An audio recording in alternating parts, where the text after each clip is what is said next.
they've taken the crown from you. They want to take over the land from you. You are fighting that of the Fulani's battle, those of the east. Láti Èkìtì ó ní dádì ẹ dẹ̀ sọ pé àfáà yẹn àfáà lè má mú àfáà gbogbo ilẹ̀ Yorùbá pé yóò dalẹ̀ mo ní ẹ̀ tí ì rí nǹkan kan àwọn tó sì máa dalẹ̀ Yorùbá nation sì tún kù. Someone called me from Ekiti that you said that Islamic cleric is going to compromise concerning Yoruba nation. I said they are yet to say anything. Mo láwọn tó máa kó Yorùbá dé ilẹ̀ ìlérí bíntín ni wọ́n.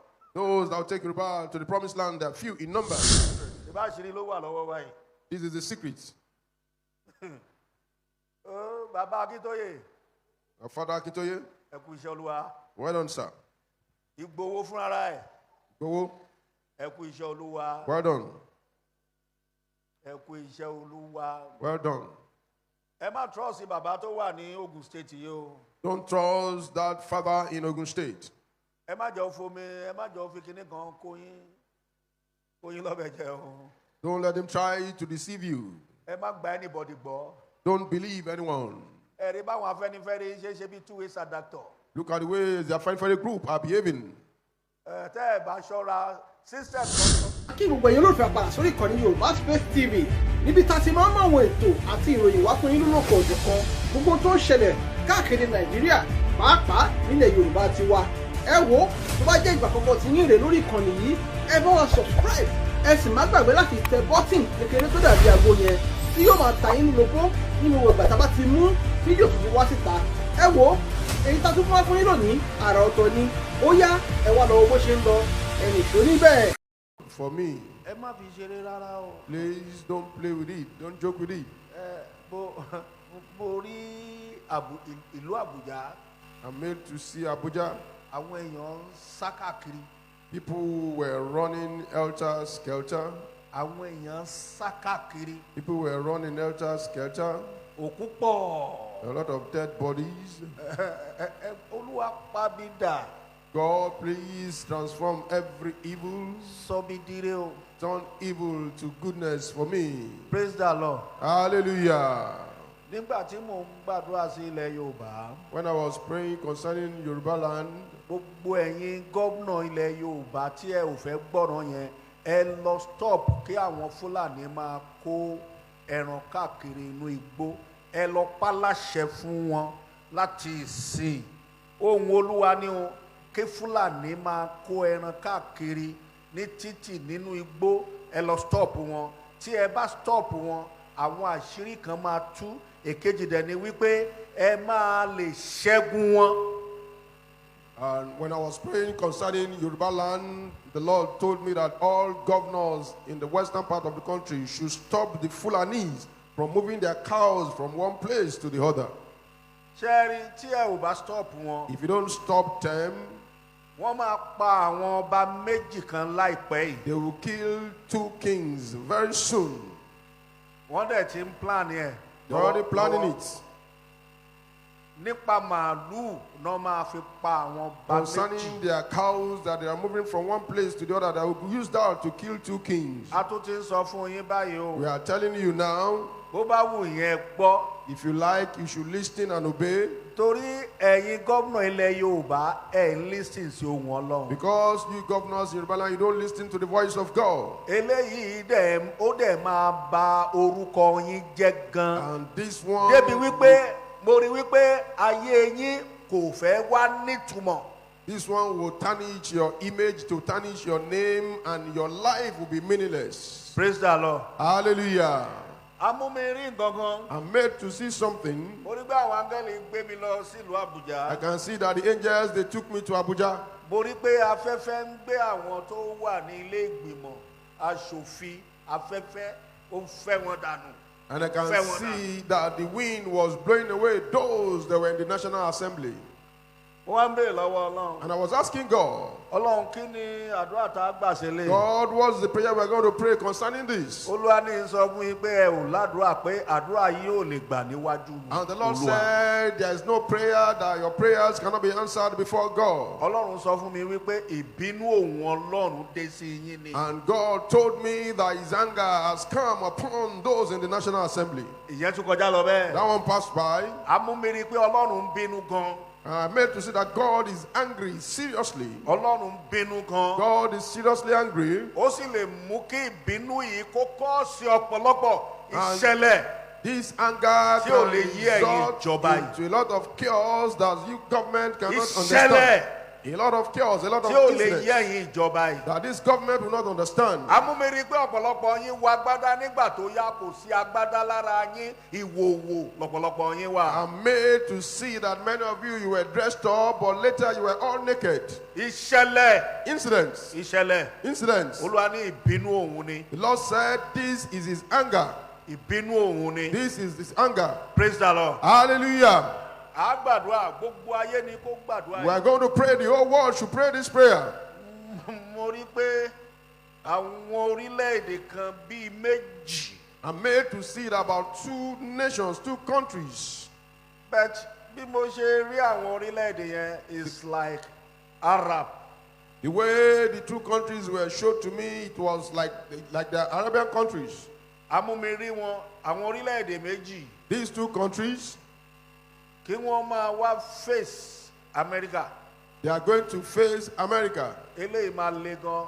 This will be serious. Eléyìí máa le gan. This will be serious. Ẹ̀yin tẹ́ ẹ wà l'Amẹ́ríkà ẹ gbàdúrà. Those in America should pray. Ẹ̀yin Kìrìsìtẹ́nì Amẹ́ríkà ẹ gbàdúrà gan. Christians in America should pray.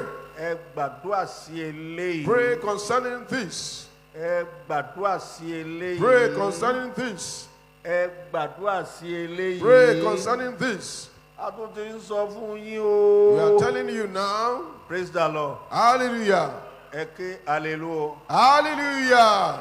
Ẹ ké hallelujah. Hallelujah. Ọlọ́run sọ fún mi pé ẹ̀yin ọ̀dọ́. God told me that you youth, Generally gbogbo ẹ̀yin ọ̀dọ́ tó wà ní ilẹ̀ Áfíríkà. youths generally in Africa, Ẹ lọ yára yín sí mímọ́. sanctify yourself for the Lord, Fún ohun tí Ọlọ́run fẹ́ fi yín ṣe. for what God wants to use you for, what He wants to do through your life. Mo rí bí machine, bí spanner, àwọn tools. Kíní yẹn bí ìmọ́lẹ̀ ni wọ́n gbélé wọn lọ́wọ́ bí ìmọ́lẹ̀. Kíní yẹn dà bí ìmọ́lẹ̀. But spanner ni plier, àwọn tools, àwọn nǹkan oríṣiríṣi wọ́n form bí ìmọ́lẹ̀. Wọ́n ń gbélé àwọn ọ̀dọ́ lọ́wọ́. Wọ́n ń gbélé àwọn ọ̀dọ́ lọ́wọ́. Wọ́n ń gbélé àwọn ọ̀dọ́ lọ́wọ́. Olúwa kíni túmọ̀ ilé. Ọlọ́run sọ fún mi pé òun fẹ́ dá àrà kan nínú ayé ẹ̀yin ọ̀dọ́. Ohun tí àwọn European, àwọn America, àwọn Asia tí wọn ò ṣe rí. Ọlọ́run ló ń fẹ́ tẹnu ayé yín mú jáde. Torí kíní yẹn bí ìmọ́lẹ̀ ni tools. Àwọn tools bíi plier, àwọn nǹkan tí wọ́n ń lò fún engineering. Mo rí pé àwọn áńgẹ́lì wọ́n ń pín fún ẹ̀yin ọ̀dọ́ ní Áfíríkà. Ẹ̀yin ọ̀dọ́ ilẹ̀ Yorùbá, ẹ̀yin ọ̀dọ́ Kólósè, ẹ̀yin ọ̀dọ́ kí lórúkọ tẹ́ máa mú wọn yẹn. Taniya mi ò kúkú mọ tẹ́ máa mú yẹn. Ẹ lọ jáwọ́ kúrò nínú mímu tẹ́ mú wọ̀nyí torí wípé Ọlọ́run bí àbá sọ pé àánú rẹ̀ dé ọ̀dọ̀ yín, ó fẹ́ mú kí ayé yín nítumọ̀ àti wípé ó fẹ́ fi àjùlọ wọn láti inú ayé yín. I saw something like a set of tools. It's like in form of light that were being given to youths in Africa. And I prayed because the Lord said He wants to make the youths in Africa to do things that they could not do in Europe, in America. Therefore, youths in Africa, separate yourself, sanctify yourself for the Lord. Ọ̀gbẹ́ni tí ó máa ń ṣe nǹkan oríṣiríṣi ní bóyá Zambia, I don't know, Zimbabwe, wọ́n ń dọdẹ máa tú àṣírí eléyìí síta. àwọn òyìnbó kan wà tó popular báyìí ó popular gan wọ́n dọdẹ wọ́n ti fi owó ẹ̀mí ẹ̀ wọ́n ti san fún àwọn kan ẹ kọ eléyìí sílẹ̀ o. There are youth in Zimbabwe that God has been using to invent some things. A white man has paid the ransom for his life. Write this down. Àwọn alágbára kan náà. And some powerful beings too. Àwọn èèyàn dúdú kan dàpọ̀ mọ́ àwọn France. Some blacks connived with France. Wọ́n dọdẹ President Burkina Faso. They are also planning, trying to set a trap for the president of Burkina Faso. Gbogbo ẹ̀yin Kristẹni Africa. Christians in Africa. Ẹ gbàdúrà fún President Burkina Faso. Let's pray for the president of Burkina Faso. Olúwa ní kàn sọ fún. The Lord said they should tell him. Gbogbo àwọn tó máa ń sọ̀rọ̀ àǹdí ẹ̀. All his security men. Ọlọ́run sọ fún mi wípé. The Lord told me that. Kó má máa jẹ́ kí wọ́n pọ̀. That he should not let them be many in his surroundings. Kó má máa jẹ́ kí wọ́n pẹ́ kó tó change wọn. And he should not take long time before he will change them. Torí nínú àwọn surroundings yẹn. Because among those security men surrounding him. Wọ́n bá wọn gbìmọ̀ lọ́wọ́ pẹ̀lú àwọn alágbára kan ní ilẹ̀ Áfíríkà àti àwọn ènìyàn kan tí wọ́n ní orúkọ ní ìlú tá a ti gbé ní orílẹ̀-èdè yẹn. They are planning with some powerful beings in Burkina Faso and also in France just to pull him down. Praise the Lord. Hallelujah. Eke hallelujah. Hallelujah. Eke hallelujah dada. Hallelujah. Ẹ gbàdúrà fún àwọn pàtì bì kan ní Middle Belt and North Ìjì. Ìjì yẹn lé. Let's pray for some powers in the Middle Belt and in the North. I saw a great wild wind. Ìjì yẹn lé gan. The wild wind was so strong. Ìjì yẹn lé gan. The wild wind very strong. Ìjì yẹn lé. The wild wind was very strong. Ó dẹ̀ bá ọ̀pọ̀lọpọ̀ nǹkan ìní And jẹ́. a lot of properties were destroyed. Ìyẹn tún kọjá lọ bẹ́ẹ̀. That one passed by. Ẹ jọ̀ọ́. Please. Governor Adeleke dancer. Governor Adeleke, the dancing governor. Yeah, dancing governor. Thank you. Sórí ìlú Lágbájá yẹn. That hometown of Lagbaja. Ẹ lọ lé àwọn Fúlàní kúrò ńbẹ̀. Go and chase away the Fulanis that are there. Ẹ lọ lé wọn kúrò ńbẹ̀. Go and chase them away. Ọ̀kí ọba ìlú yẹn gan. Even the king of that town Kó má gba àwọn Fúlàní láàyè. should not allow the Fulanis in that town. Kò sóhun tá ẹ lè ṣe fẹ́mi o. There's nothing you're going to do to me. Èmi ò lo security. I don't have any security outfit. Ìbọn lẹ̀yìn ní. You have gone. Àwa ní ìkìrà Olódùmarè. We have the backing of Almighty God. Kò sóhun tá ẹ lè ṣe fẹ́mi There's o. nothing you can do to me. Olúwa ló ní kí n sọ bẹ́ẹ̀ fún The yín. Lord asked me to tell you that Ọba ìlú yẹn the king of that kó town má gba Fúlàní láàyè mọ́. should not allow the Fulanis to operate there. Kán kó àwọn ọlọ́dẹ ìlú. They should bring out the watchmen in that town that are indigenes of that town. Àwọn ọlọ́dẹ ìlú. Indigenes that are watchmen in that town. Governor Adeleke. Governor Adeleke, Ẹ túbọ̀ ṣèwádìí deeply. carry out your own research, your own findings. Àwọn àṣírí máa tú tẹ́ ẹ bá ṣèwádìí deeply. Some secret will be opened up if you do your own findings. Ẹ ṣèwádìí ohun tó jó gbogbo ìlú yẹn run. Carry out your own findings concerning what led to the fire outbreak in that town. Ẹ má ṣèwádìí kẹ́ ẹ pátì síbì kan. Don't just carry out your findings and just push it aside. Governor Adeleke. Governor Adeleke, Ìwọ gan ní ààwẹ̀ ọjọ́ kan. you Ìwọ too fúnra. fast for one day. Governor Adeleke. Governor Adeleke, Ní ààwẹ̀ ọjọ́ kan. fast for one day.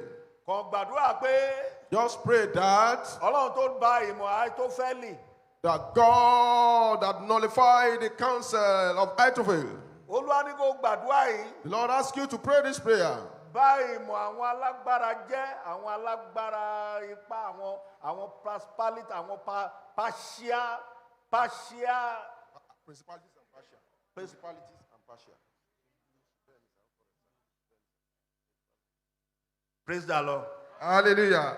Pray that God should annul all the counsels of the principalities and partials. Law school, òyìnbó tèmi lẹ ṣọ́ láti handle. Lè handle òyìnbó mi láíláí.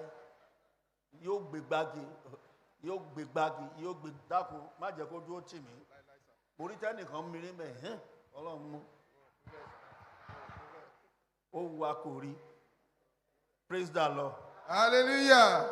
Ọlọ́run ní kó gbàdúrà. God asks you to pray. Governor Adeleke.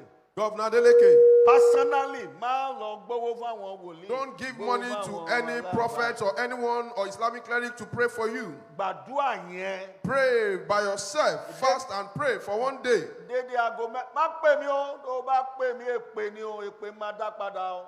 Torí mi ò like ẹ̀yin politician. Don't call me, but just pray by yourself. Olúwa bá ìmọ̀.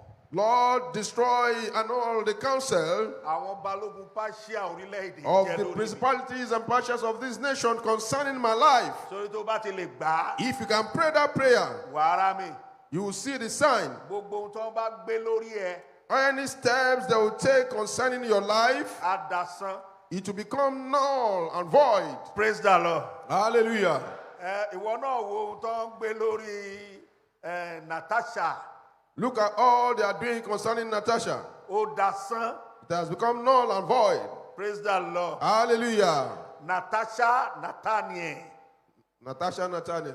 Ìmọ̀ tó ń gbé lórí ẹ̀. Their counsel, Ó di asán. it has become null and void. Ẹ ti mọ̀ pé ìjọba location wà lẹ́wọ̀. You should know then that you are in a government. Mo sọ fáwọn kan ní 2 weeks ago. I was telling some people 2 weeks ago. Àwọn ọ̀jọ̀gbọ́n kan wá káwé mọ́lé mo ní iṣẹ́ rí ọ̀rọ̀ sínéètì ẹ̀ẹ́rẹ́rìn ẹ̀ẹ́rì ẹ̀sí I was telling ẹ̀sí them ńlá. concerning the Senate, they are going to laugh. They will see some disgrace.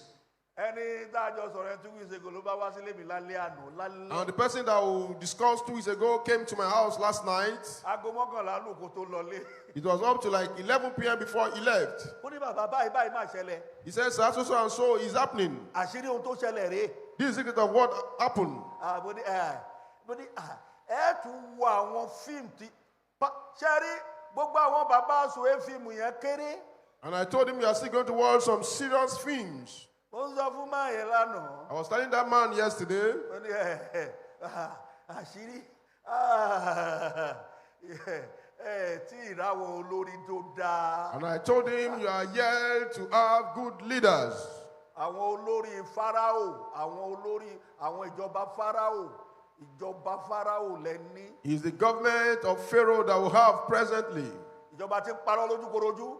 The government that will lie face to face. Praise the Lord. Hallelujah. Lẹ́ni ẹ bá sọ pé dádì. And the man was saying, Daddy, Ẹ bá ń gbàṣírí tó tu èrè ẹ̀. that if you hear the secret that is being opened up, Ẹ tún wo fíìmù. and I told him, you are still going to watch more films. Yorùbá ní àjàtúká ni wọ́n máa ń pè àgbà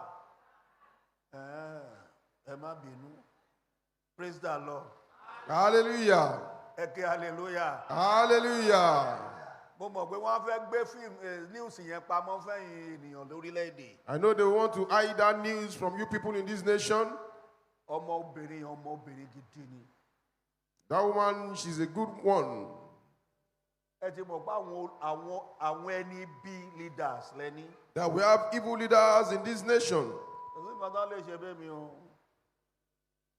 There's nothing they can do to me. Praise the Lord. Hallelujah. Ẹnìkan ní àwọn fẹ́ gba security fún mi, mo lẹ́ kówó wá.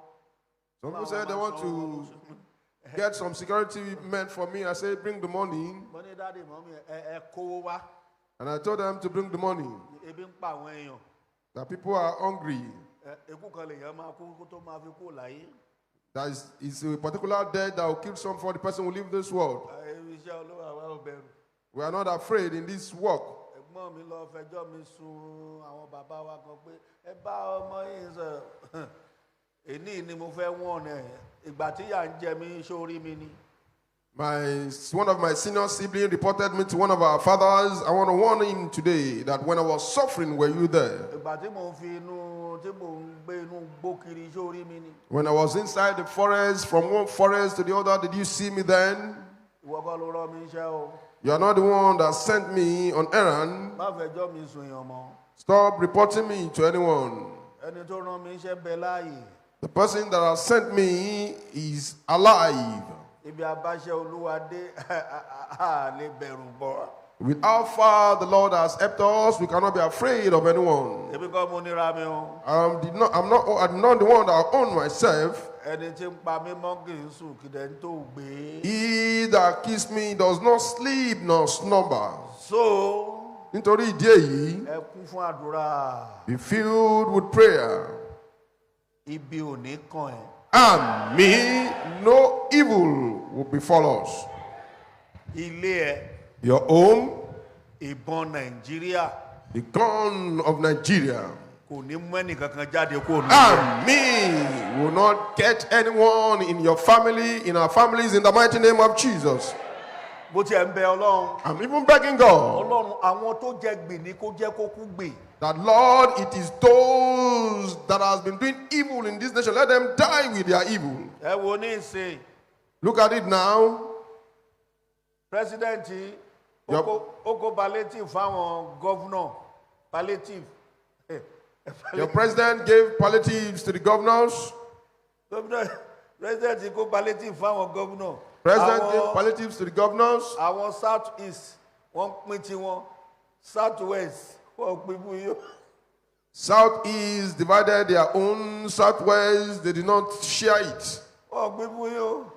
They did not share their own. Why Southeast share their own? Hear this. I want to debo Natasha. Those that voted. Governor TSCC TSCC ò tí bọ́ lọ́wọ́ ẹ̀ tí kò tí bọ́ lọ́wọ́ SCC òun náà ni kó wá bọ́ sípò Natasha Tilia. A governor that is still being interrogated by EFCC wants to take over Natasha's position. Ó dẹ̀ dùn mí pé àwọn olórí yẹn wá dẹ̀ lọ church àwọn bishop àwọn reverend àwọn pastor prophet wọ́n máa orúkọ Jésù God sanctify you. God, the glory of God cover you. Kò ní cover yín sẹ́. And it's a pity that these politicians will still go to church and pastors will still pray for them. Orílẹ̀-èdè ibi. A nation that is full of evil. Orílẹ̀-èdè tí ó bẹ̀rù Ọlọ́run. A nation that does not fear God. Táwa tá a tiẹ̀ jókòó gan tá a wà níwájú Ọlọ́run ṣá bẹ̀rù ẹ̀. Even we that we are seated before him, do we fear God? Do we fear God? We that will call ourselves people of God. Do we fear God? Look at what the nation has turned to. Look at what churches have turned to. To always happy when people are doing evil. It is in this nation that I saw it. Praise the Lord. Hallelujah. Hallelujah. Hallelujah. Pray. I'm not trying to scare anyone. Pray. I won't say it more than the way I'm saying it now. Pray as the Lord has sent me. For your children that is serving the nation in NYC, pray for them. Praise the Lord. Hallelujah. There is no way out.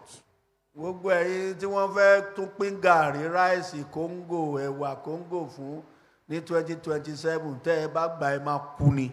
Those of you that they want to share cups of Gary rice for, if you collect it, you die. Lórí ohun tó ń fi mú yín nìyẹn. Because that's what they are using to trap all of you. Ìbẹ́ ìyá politician wà mí.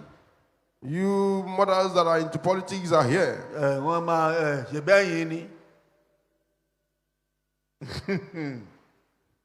Èmi tí ẹ mọ̀ wípé. I know that kó tó di 2027. Before 2027, Ọlọ́run máa wá ohun tó ṣe. God will look for what to do.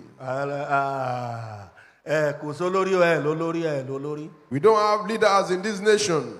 Kí n tẹ̀ tún sọ dáadáa. Let me say it categorically. Prophet tó dáa kò wọ́pọ̀ mọ́. Prophets that are genuine, that are good, Pastor they are very to that. scarce. Pastors that are good, that are Gio. genuine. Geos that are genuine, that are Tó good, dáa wọ́pọ̀. very few. Ìwọ ló dá ní Ọlọ́run. You are the one that will own God by yourself. Torí ẹni mo yẹ sọ pé ìwọ fúnra rẹ lè di prophet. That's why I normally tell you, you can become a prophet of yourself. Praise the Lord. Hallelujah. Mo ń bá ẹ sọ òótọ́ òun sùn gbòó jẹ́ pé politician ni ẹ. I'm telling you the truth. You are sleeping because you are politicians. Wọ́n kó wá fún ẹ ò gbà á. They will give you money, you will collect it. Wọ́n máa jọ nà yín pọ̀ ni. They're going to beat all of you together. Praise the Lord. Hallelujah. Torí ẹni tí ò bá jẹ gbè kò lè kú gbì. Because those that does not eat anyhow cannot die anyhow. Praise the Lord. Hallelujah. Àṣírí wọn wá ń tú. Their secrets are now being opened, being exposed. Àṣírí wọn wá ń tú. Their secret is being exposed. Ní kápá stalin ni à. Àṣírí wọn wá ń tú gan. Their secret are being exposed. Ó ga o. This is serious. Àdúrà wa gbà. Our prayers will be answered. Àdúrà wa gbà. Our prayers will be answered. Mo fẹ́ ká gbàdúrà. I want us to pray Kí ilẹ̀ ní ìtó ṣú. that before the end of today, Ká dẹ̀ jèrè àdúrà.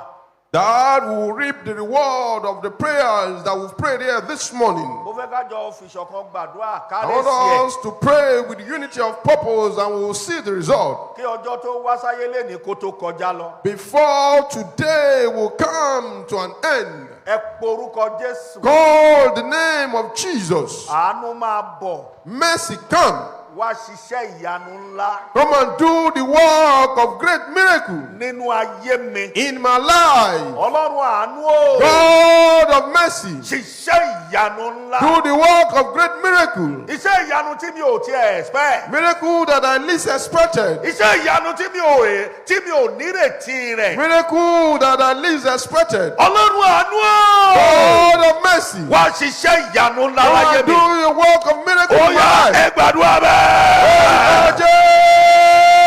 Jésù. Ẹ̀mí mímọ́ àṣẹ ọ̀run o. Gbàdàdà gbàdàdà Pray it very gbàdàdà. well, pray it very well, pray it very well.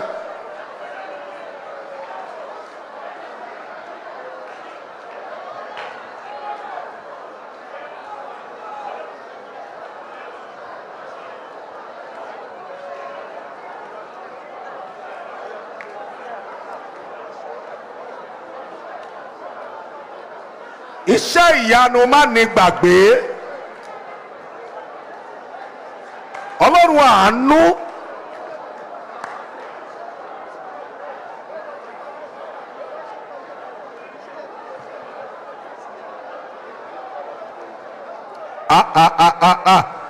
Ẹ̀yin bàbá ẹ fi ìtara bá Ọlọ́run sọ̀rọ̀.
Shami, Jésù Kristi náà Olúwa wa. In Jesus' name we pray. Ẹ gbàdúrà yìí. You did not pray. Ẹ fi ìṣọ̀kan gbàdúrà. Pray with unity, with one purpose. Ẹ fi ìṣọ̀kan gbàdúrà. Pray with unity. Fi àánú ṣí ọ̀run tó tì fún mi. Use mercy to open my closed heaven. Ọlọ́run àánú. God of mercy. Ọ̀run mi tó ti tì. My heaven that has been shut. Ẹ jọ̀ọ́ ẹ fi tara ṣẹ́rẹ́ yìí tẹ́ máa ń lajú gbàdúrà ẹ stop ẹ̀. Use zeal. Use passion to pray. Those of you that normally open your eyes while praying, stop it. Ọlọ́run àánú. God of mercy. Ọ̀run ayọ̀ tó ti tì, ọ̀run ire tó tì. The heaven of joy, the heaven of goodness that has been shut. Ẹ̀yin bàbá ló yẹ kẹ́ ẹ pariwo àdúrà yìí jù. Fathers, I expected you to pray this prayer. Ọlọ́run àánú. God of mercy. Ẹ ṣí ọ̀run ire tó tì fún mi. Open the heaven of goodness. Ó yá gbàdúrà bẹ́ẹ̀. Orúkọ Jésù. Ẹ̀mí mímọ́ àṣẹ.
Ọlọ́run àánú.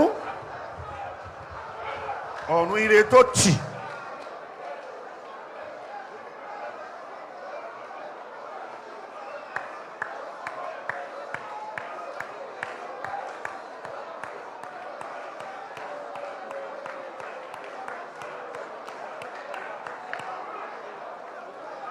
Ọ̀run ire tó tì.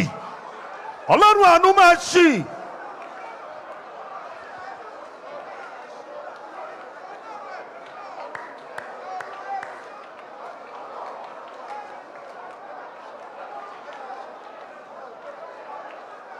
Ẹ bá Ọlọ́run sọ̀rọ̀.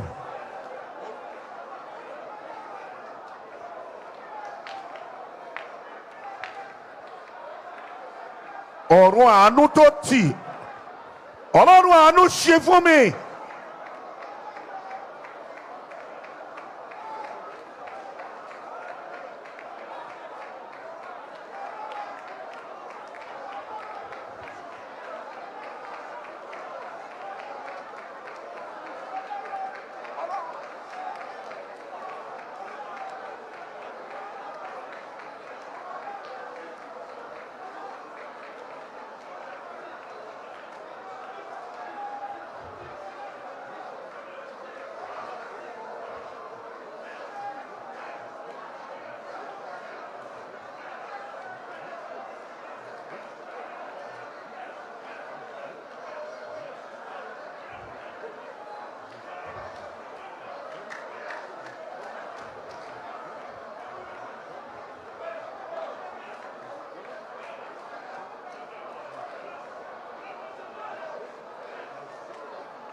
Shami, Chase Christina, Oluwawa. In Jesus' name we pray. It's like we don't have the understanding of the prayer that we are praying. And it's better we pray. Let's pray wholeheartedly. I'm not going to lie to you. I'm not going to deceive you. tí n bá ní kó gbàdúrà kó rá mi. If I say you should pray and you should see the sign, mo mọ ohun tí mò ń sọ. I know what I'm saying. mo mọ ohun tí mò ń sọ. I know what I'm saying. ní ọjọ́ Sunday On Sunday, testimony yẹn ti pọ̀ jù. the testimonies were too much.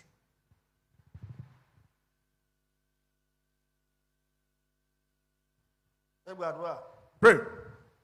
testimony pọ̀ jù. The testimonies were too much.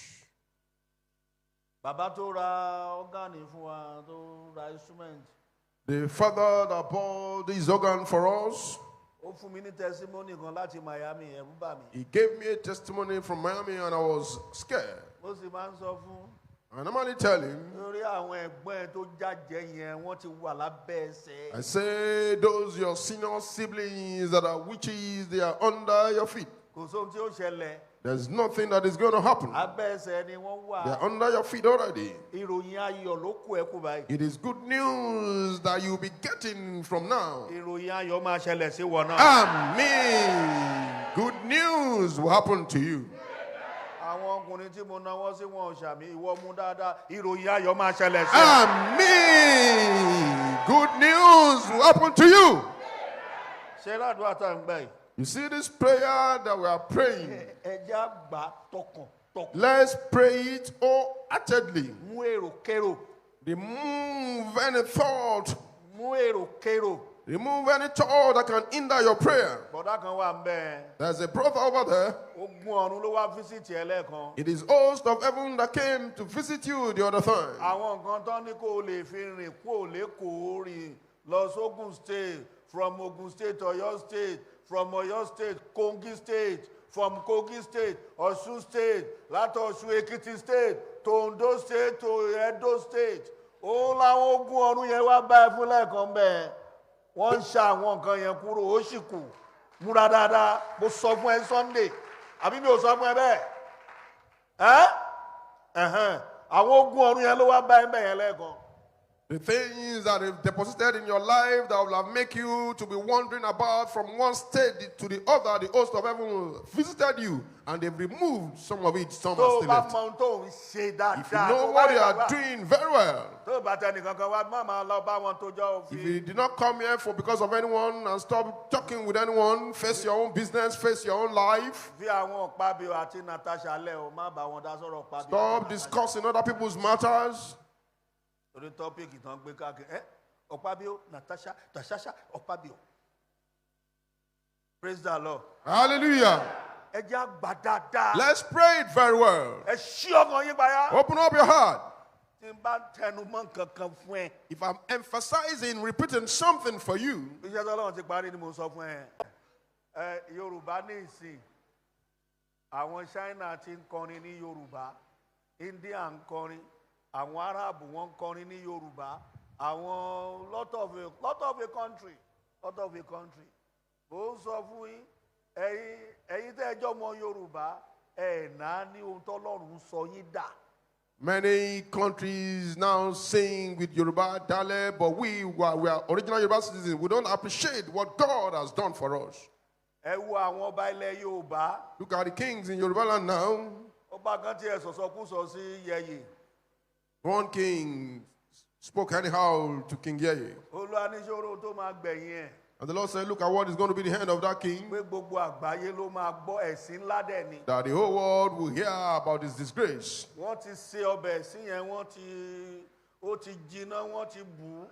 Wọ́n ti gbé sórí tébù kó jókòó kó wá jẹ ni Olúwa sọ fún mi. The soup of disgrace has been cooked, has been served. It's just for him to start eating it. That's what the Lord told me. Ẹ̀yin ọba ilẹ̀ Èkó. You kings in Lagos State. Ọmọ Yíbò ti fẹ́ gbadé mọ́, ó ti gbadé lọ́wọ́ yín o. Those from the east, they've taken the crown from you. Ọmọ Yíbò gbadé lọ́wọ́ yín. Those from the east. Ìbọ́jọ́ Sunday mo sì ń fẹ́ yín àwò tí mo yìí ń sọ̀rọ̀ sẹ́yìn àwòrí ń bí. On Sundays I was still talking to you. Awori is here. Ẹ bá lọ sórí fóònù yín wọ́n pin ọmọ Yíbò ó ti ṣe ó ti ní palace Yorùbá ọmọ Yorùbá wá ń kúnlẹ̀ kábíyèsí uge. Someone from the east has built his palace in the west here in Lagos State here, and those in Yoruba land are now greeting him. You have solutions at home, you are going outside to look for problems. Ọba Èkó àti ẹ̀rí pa kankan yíbò.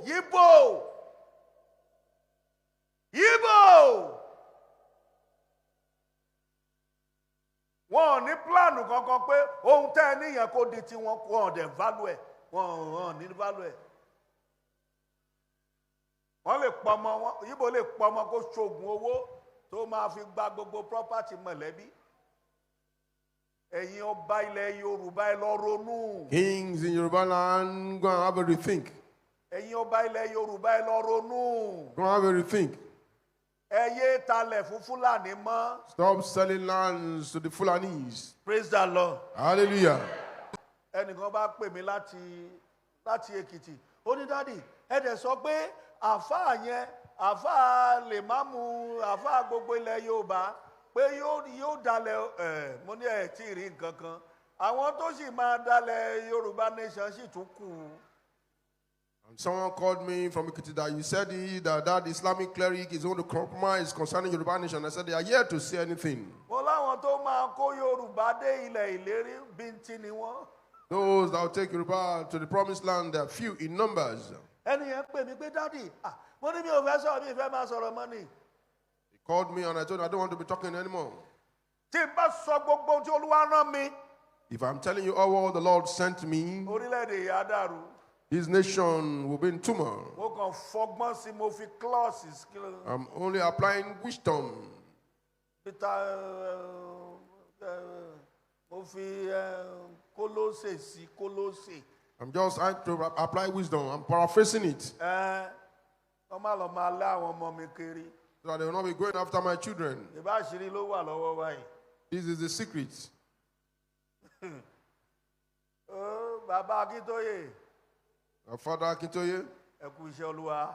Well done, sir. Ìgbòho fúnra ẹ̀. Go. Ẹ kú iṣẹ́ Olúwa. Well done. Ẹ kú iṣẹ́ Olúwa. Well done. Ẹ má trust bàbá tó wà ní Ogun State yìí o. Don't trust that father in Ogun State.